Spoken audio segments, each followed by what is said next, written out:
Merci Madame la Présidente. Monsieur le Ministre, Monsieur le Président de la Commission des Finances, Messieurs les rapporteurs, chers collègues. Dans son discours de politique générale, Madame la Première ministre rappelait que pour la plupart des Français, le logement est la première dépense. Malheureusement, malgré cette réalité, les politiques du logement n'ont pas fait partie des grandes priorités de la précédente législature. 1,4 milliard d'euros qui sont prélevés chaque année sur les OPH à travers la RLS en sont la plus brillante illustration. Dès 2018, les bailleurs sociaux ont alerté sur les conséquences d'une telle disposition.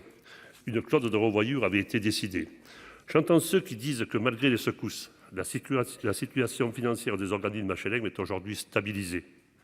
J'entends parfois les mêmes discours au sujet des finances des collectivités locales. Alors oui, les bailleurs sociaux comme les collectivités sont des gestionnaires responsables. Mais à quel prix?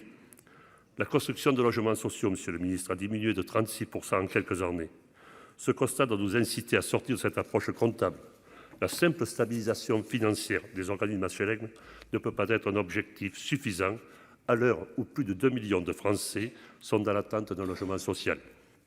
L'urgence de l'inflation ne doit pas nous empêcher d'agir durablement pour le pouvoir d'achat des Français à travers des politiques structurantes. Le logement pourrait être la première de ces politiques et le logement le social, le premier de vos leviers. 7 personnes sur 10, il faut le rappeler, sont éligibles à un logement social.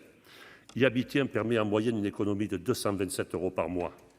À l'heure où le marché de l'immobilier accentue les inégalités, mesurons la portée de ces chiffres.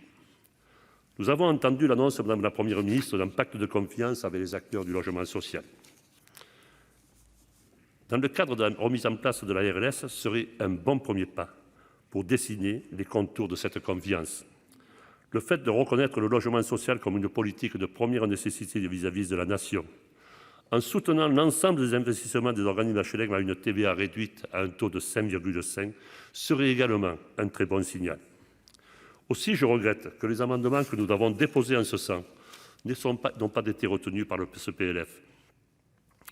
Par ailleurs, la flambée du prix de l'énergie exige des réponses urgentes et ciblées pour une application sans faille du bouclier tarifaire. Elle met également en lumière la nécessité d'accélérer la rénovation énergétique des logements en priorisant les ménages précaires par la mise en place d'un prêt à taux zéro. Il faut favoriser les travaux plus ambitieux pour qu'enfin on perçoive les signes concrets d'une transition énergétique. Trop inefficace, trop inégalitaire. Nous y reviendrons bien sûr dans le débat. S'agissant du nouveau plan, le logement d'abord, quelles seront les orientations et surtout quels seront les moyens pour avancer l'accompagnement social encore trop insuffisant pour les plus précaires? A contrario, certains de nos amendements ont été retenus. Certaines mesures vont dans le bon sens, Monsieur le Ministre. Je pense à ma prive Adapt, qui favorisera l'adaptation des logements au vieillissement de la population. Il s'agit là d'un véritable défi pour notre société et nous devons nous trouver les moyens de le relever. Nous sommes donc heureux que cet amendement que nous avons proposé pour en corriger la cohabitation intergénérationnelle soit retenu. Nous sommes également satisfaits de l'adoption de notre amendement concernant le prolongement du prêt à taux zéro jusqu'en 2026.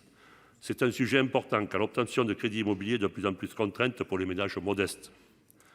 Dans la même optique, nous voterons l'amendement qui est porté par Madame le rapporteur concernant l'APL d'accession. C'est une aide qui a un véritable effet déclencheur pour de nombreux ménages. Malgré quelques avancées positives, ce budget logement ne se démarque pas des politiques menées lors du précédent quinquennat. Si cela peut s'expliquer compte tenu du calendrier, nous espérons vivement que le prochain sera celui de la rupture.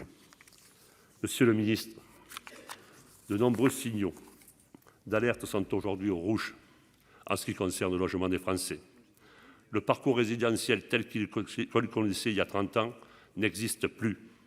La part des ménages propriétaires de leur résidence principale ne progresse plus. La tension entre l'offre et la demande ne cesse de se renforcer. Le nombre de résidences secondaires et de logements occasionnels augmente plus vite que l'ensemble du parc. Enfin, la disponibilité du foncier et son prix qui sont de plus en plus contraintes, y compris dans les territoires ruraux. Monsieur le ministre, face à ce constat, au nom des sénateurs socialistes, notre collègue le président Patrick Kanner nous a rappelé à faire du logement la grande cause nationale de ce quinquennat.